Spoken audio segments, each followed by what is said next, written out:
জোটের প্রার্থী হয়েও জয়ের বিষয়ে নিশ্চিত হতে পারছেন না শরিক দলের প্রার্থীরা। বিএনপির ছেড়ে দেওয়া ৯টি আসনের প্রায় প্রতিটিতেই দলটির বিদ্রোহী প্রার্থী নির্বাচন করবে এমন আশঙ্কা শরিকদের।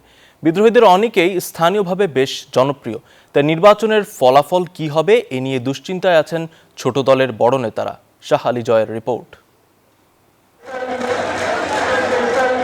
রাজপথের ১.৫ দশকের আন্দোলনে ছোট বড় অনেক রাজনৈতিক দলই যুগপৎভাবে শরিক হয়েছে বিএনপির সঙ্গে। তাদের জন্য আগামী নির্বাচনে ৯টি আসন ছেড়ে দিয়েছে দলটি।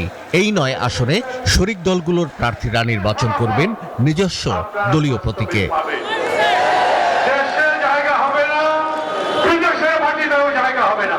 এর মধ্যে আলোচিত আসন ঢাকা ১২, যেখানে বিপ্লবী ওয়ার্কার্স পার্টির সাইফুল হকের জন্য নিজেদের প্রার্থী প্রত্যাহার করে নিয়েছে বিএনপি।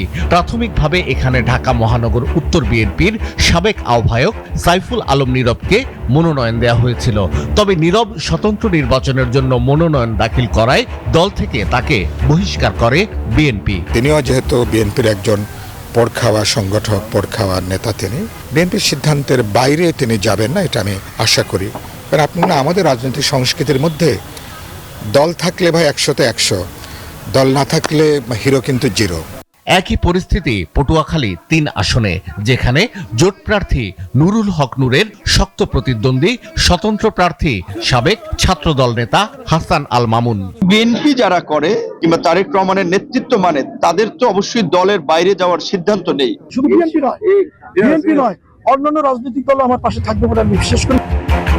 ব্রাহ্মণবাড়িয়া ৬ জোট প্রার্থী জোনায়েদ সাকির বিপক্ষে বিএনপির বহিষ্কৃত স্বতন্ত্র প্রার্থী এম এ খালেক এবং ভোলা ১-এ আন্দালিব রহমান পার্থর বিপক্ষে এখনো মাঠে আছেন বিএনপির গোলাম নবী আলমগীর। তবে মাহমুদুর রহমান মান্নাকে জোট থেকে প্রাথমিকভাবে বগুড়া ২-এর জন্য মনোনীত করা হলেও তার আসন পরিবর্তন হতে পারে এমন আভাস আছে।